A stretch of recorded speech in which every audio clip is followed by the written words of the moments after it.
Hey y'all, I wanted to take a quick tutorial on how I do my silver leaves for those who have asked or if you're just curious on the process. The first step is shaping out the leaf itself. I usually do kind of an elongated look. The next step is just sawing it out and preparing to do the line stamping. I'll draw the center stem and then I'll mark out where I want my stamps to be. You can use a curved line or a straight line stamp. I'm using a straight because that's all that I have.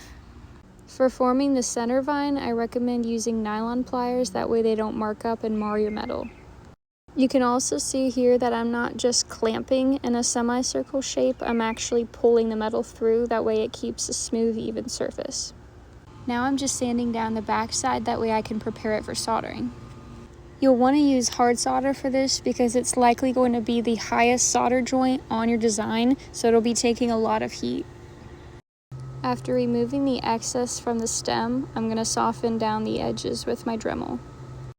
For video purposes, I'm marking out where I'll be sawing into. I usually do this halfway or 3/4 of the way, but I always make sure to not saw all the way into the stem. This next part is often missed when creating leaves, but it gives it a signature look. From the inside to the outside, you sort of want to saw a curved edge where we made the initial line stamp.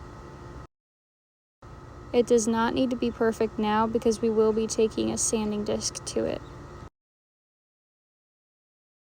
This is sort of what you're left with before cleaning up the edges.